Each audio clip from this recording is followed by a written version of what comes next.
Friends, आज के इस वीडियो में हम जानेंगे कि हमारा जो इन्वेस्टमेंट का पोर्टफोलियो है वो किस वे से प्रिपेयर होना चाहिए ताकि हमारे को लॉन्ग टर्म में जो हमारा पोर्टफोलियो है काफ़ी फ्रूटफुल साबित हो। साथ ही साथ ये भी जानेंगे कि हमारे रिस्क के अकॉर्डिंग जो हमारी एज पे डिपेंड करता है हम इन्वेस्टमेंट किस वे से हमें करनी चाहिए।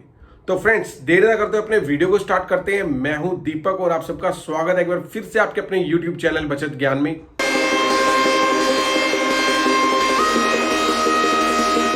सो फ्रेंड्स, एक स्मार्ट पोर्टफोलियो बनाने से पहले एक मैं बात कर लेता हूं एक क्रिटिकल पार्ट की, जो कि इन्वेस्टमेंट का क्रिटिकल पार्ट है जिसको कि हमने साथ लेकर चलना है, वो है इंश्योरेंस की।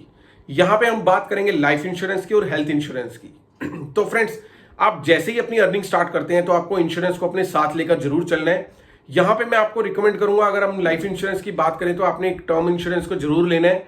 टर्म इंश्योरेंस एक वो इंश्योरेंस होता है जो आपका प्योर इंश्योर्ड वैल्यू जो होती है, आपकी रिस्क कवर जो होता है वो काफी बड़ा अमाउंट होता है और आपको जो प्रीमियम होता है, अगर आप अर्ली एज में स्टार्ट करते हैं तो आपका प्रीमियम होता है वो काफी कम आता है। और यहाँ पे अगर आपकी कभी डेथ हो जाती है अचानक, तो आपके जो लव्ड वंस होते हैं उनको मिलने वाला जो रिस्क कवर होता है वो काफी बड़ा अमाउंट होता है और वो आपके पीछे से अपनी सारी नीड्स को, अपनी जरूरतों को पूरा कर सकते हैं उस अमाउंट से। तो फ्रेंड्स, यहाँ पे बात आती है कि हमारा रिस्क कवर कितना होना चाहिए अगर हम टर्म इंश्योरेंस को प्रेफर कर रहे हैं। तो फ्रेंड्स, जब भी आप टर्म इंश्योरेंस ले रहे हैं तो आपकी जो एनुअल इनकम है उसका 20 to 25 टाइम्स का आपने रिस्क कवर लेकर चलना है।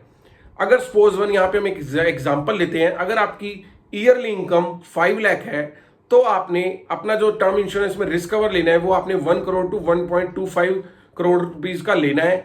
तो फ्रेंड्स, ये आप ले लोगे तो आप काफी सिक्योर होकर चलोगे। आइए अब बात कर लेते हैं सेकेंड पार्ट की। जो सेकेंड पार्ट है यहाँ पे वो है हेल्थ इंश्योरेंस का। तो फ्रेंड्स, यहाँ पे बताने की जरूरत नहीं है, लास्ट 2 इयर्स में आप इसकी इंपॉर्टेंस को बहुत अच्छी तरह से समझ भी चुके होंगे कि जो हेल्थ इंश्योरेंस है वो कितना इंपॉर्टेंट है। यहाँ पे एक सजेशन है, जब आप अपना हेल्थ इंश्योरेंस लेते हैं तो आप जो एक, कई लोग क्या होता है कि एक सिंगल पॉलिसी ले लेते हैं जिसको कि हम फैमिली फ्लॉटर कह देते हैं, जिसमें कि पेरेंट्स भी इंक्लूड होते हैं और फैमिली भी इंक्लूड होती है। तो फ्रेंड्स, मैं यहाँ पे आपको सजेस्ट करूंगा आप यहाँ पे उस एक प्लान को लेने की बजाय आप 2 सेपरेट प्लान लीजिए। बिकॉज जो आपका, अगर आप एक इकट्ठा प्लान ले लेंगे तो आपको क्या होगा कि जो आपका प्रीमियम होगा उसकी जो कैलकुलेशन होगी वो हाईयर एज पे डिपेंड करेगी और हाईयर एज आपके पेरेंट्स की होगी तो आपको थोड़ा प्रीमियम ज्यादा आएगा। तो आप इसकी बजाय क्या कर सकते हैं, 2 पॉलिसी ले सकते हैं। एक आप अपनी फैमिली की ले सकते हैं और एक आप अपने पेरेंट्स की एक अलग से पॉलिसी ले सकते हैं। तो यहाँ पे जो आपको दोनों पॉलिसीज का प्रीमियम आएगा वो उस एक पॉलिसी के प्रीमियम से कम होगा। तो आप इस तरीके की स्ट्रेटजी अपनाकर हेल्थ इंश्योरेंस भी बाय कर सकते हैं और ये बहुत इंपॉर्टेंट है। आपने लाइफ इंश्योरेंस और हेल्थ इंश्योरेंस को अपनी इन्वेस्टमेंट की जब आप स्टार्टिंग कर रहे हैं तो साथ में जरूर लेकर चलना है। तो आइए फ्रेंड्स, अब बात कर लेते हैं नेक्स्ट इंपॉर्टेंट पार्ट की, वो है इमरजेंसी फंड। इमरजेंसी फंड आप लोग जानते ही होंगे, आई थिंक सो, कई लोग, कि इमरजेंसी फंड वो फंड होता है जो कि अगर हमें किसी भी टाइप की इमरजेंसी पड़ जाती है लाइफ में, ऑन दैट टाइम पे अगर हमें कुछ अमाउंट की रिक्वायरमेंट है तो हम उस पर्टिकुलर पार्ट से वहां से कुछ पैसा उठाकर उसको यूज कर लेते हैं। ऐसा नहीं हो कि हम अपनी इन्वेस्टमेंट के पार्ट से ऑन दैट टाइम पे पैसे उठाएं और उस टाइम पे उसकी वैल्यू कम हो तो हमें जो होने वाला लॉस है वो बहुत ज्यादा हो जाएगा। इसलिए हमें एक इमरजेंसी फंड की रिक्वायरमेंट होती है जो कि अलग होता है हमारी इन्वेस्टमेंट के पार्ट से। आइए अब बात कर लेते हैं इमरजेंसी फंड को हम कितने पार्ट्स में स्प्लिट कर सकते हैं, मतलब कि इसको हम कितने रेशियोज में डिवाइड कर सकते हैं। इसको आगे ये भी जानेंगे कि ऐसा हम क्यों कर रहे हैं। तो फ्रेंड्स, जो हमारा इमरजेंसी फंड है उसको हमें 70, 20 और 10 के रेशियो में स्प्लिट करना चाहिए, मतलब कि इसको इस पार्ट में डिवाइड करना चाहिए। अब बात कर लेते हैं 70 जो परसेंट का हमारा रेशियो है उसमें हमने क्या करना है। 70% का जो हमारा पार्ट है इमरजेंसी फंड का, जो एक हम इन्वेस्टमेंट के पार्ट से अलग कर अलग से उसको हम सेव कर रहे हैं, वो उसका जो 70% हिस्सा है उसे हमने एफडी में सेव करके रखना है। यहाँ पे मैं एफडी इसलिए रिकमेंड कर रहा हूँ बिकॉज अगर वो आइडल ही बैंक में पड़ा रहेगा तो उस पर ओनली 2 to 3% का आपको ब्याज मिलेगा, और अगर इसके आप बजाय अगर आप इसको एफडी में रखेंगे तो इन दैट केस आपको वहां से 530 to 6% का इंटरेस्ट रेट मिल सकता है, जो कि उस टाइम पे प्रिवेलिंग होगा जब आप वहां पे एफडी करवा रहे होंगे। अब बात आ जाती है नेक्स्ट पार्ट की, जो कि है कि 20% का। 20% जो आपका इमरजेंसी फंड का पार्ट है उसको आपने सेविंग अकाउंट में रखना है एज ए आइडल, बिकॉज आपको कभी भी रिक्वायरमेंट पड़े आप वहां से विड्रॉ कर पाए।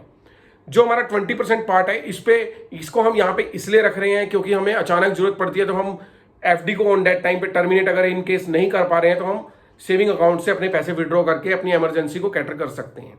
और जो लास्ट बचा हुआ हमारे पास 10% का पार्ट है वो हमने लिक्विड फॉर्म में रखना है, वो कैश के फॉर्म में रखना है, वो अपने घर में भी रख सकते हैं, मतलब कहीं भी आप अपने उसको मैनेज कर सकते हैं।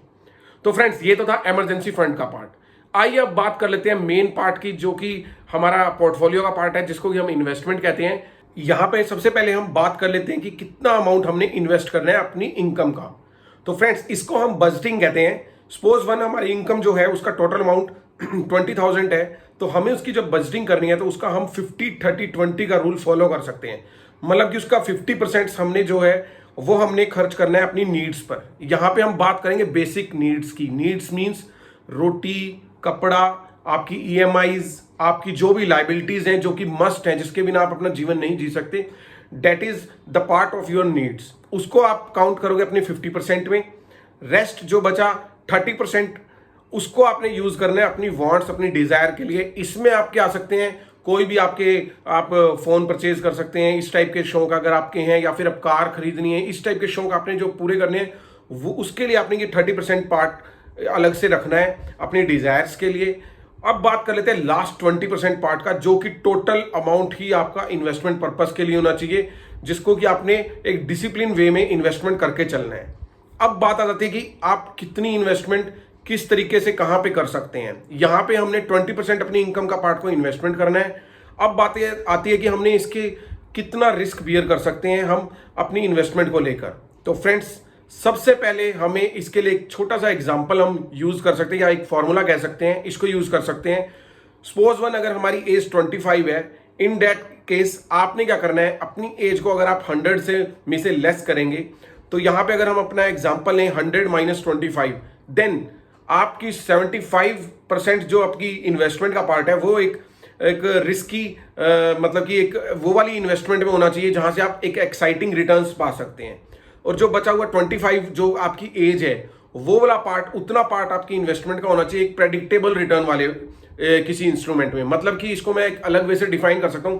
प्रेडिक्टेबल रिटर्न्स मींस जहां पे आपको पहले ही पता होता है कि मैंने यहां पे इतनी इन्वेस्टमेंट कर रहा हूं और यहां पे कुछ टाइम पीरियड के बाद मुझे इतनी रिटर्न होके मिलेगी। जो कि आप इसका बहुत अच्छा एग्जांपल है वो है फिक्स डिपॉजिट। तो इतना आपने अमाउंट लेके चलना है, प्रेडिक्टेबल रिटर्न, जो कि आपकी एज है उसके बराबर आप वहां पे इसको सेव कर सकते हैं। बाकी जो बचा आपका 75% है, अगर हम अपनी एज को 25 कंसीडर करके चल रहे हैं, तो वो आपका एक्साइटिंग रिटर्न्स में इन्वेस्ट होना चाहिए।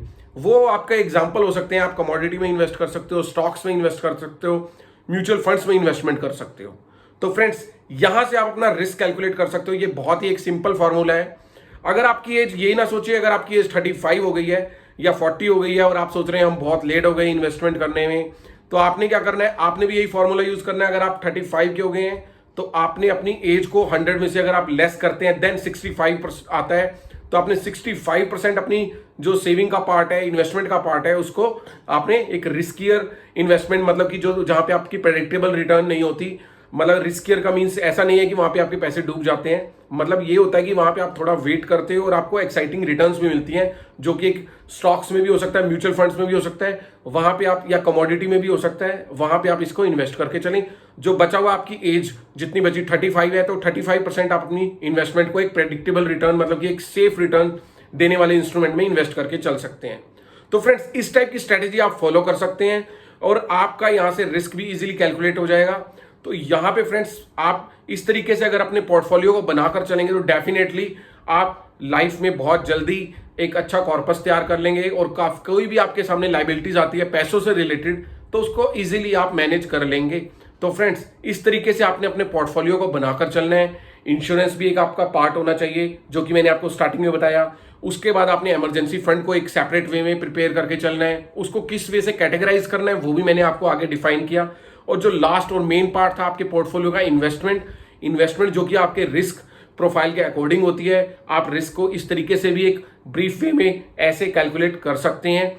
तो फ्रेंड्स अगर आप इस तरीके से अपनी इन्वेस्टमेंट करके चलेंगे तो डेफिनेटली एक आप अच्छी लाइफ एक मतलब कि आपको किसी भी वे में कहीं ना कहीं ये नहीं सोचना पड़ेगा कि मैं इसमें लेट हो गया और मेरे को कहीं से इस तरीके की डिफिकल्टीज आपको पैसे से रिलेटेड नहीं होंगी, अगर आप टाइमली इसकी इन्वेस्टमेंट स्टार्ट कर लेंगे। अब बात आ जाती है, अगर हम बात करें टैक्स की, तो आपको पता है हमें एक टैक्स भी जरूर पे करना पड़ता है जो भी हमें कैपिटल गेन्स होते हैं। तो यहाँ पे आपको ब्रीफली बताऊंगा, अगर आपको टैक्सेबल इनकम को आपको सेव करने के लिए गवर्नमेंट ने हमें कुछ इंस्ट्रूमेंट्स भी दिए हैं, अगर हम उनको यूज करें तो अपनी टैक्स के सेव भी कर सकते हैं। जितना भी अमाउंट हमारे को उसमें डिसाइडेड है कि आप कितना अब यहाँ पे सेव कर सकते हैं। तो फ्रेंड्स उसके लिए आप पीपीएफ अकाउंट को भी यूज कर सकते हैं। ईएलएसएस फंड्स भी आते हैं, म्यूचुअल फंड, दो थोड़े से रिस्कियर भी हो सकते हैं। तो फ्रेंड्स इन चीजों को आप यूज करके अपना टैक्स भी सेव कर सकते हैं। लेकिन यहाँ पे आपको लॉक इन पीरियड देखने को मिलता है। अगर हम बात करें पीपीएफ की तो यहाँ पे आपको 15 ईयर्स का लॉक इन पीरियड देखने को मिलता है, और अगर हम बात करें ईएलएसएस फंड की तो यहाँ पे आपको 3 ईयर्स का लॉक इन पीरियड देखने को मिलता है। लेकिन यहाँ पे आप इन्वेस्ट करके अपने जो टैक्स वाली जो आपकी लायबिलिटी बनती है उसको कुछ हद तक आप सेव कर सकते हैं। तो फ्रेंड्स होप सो आपको ये वीडियो अच्छा लगा होगा। तो फ्रेंड्स अगर आपको ये वीडियो अच्छा लगा हो तो प्लीज लाइक एंड शेयर करना मत भूलिएगा। Till the time stay invested and stay healthy.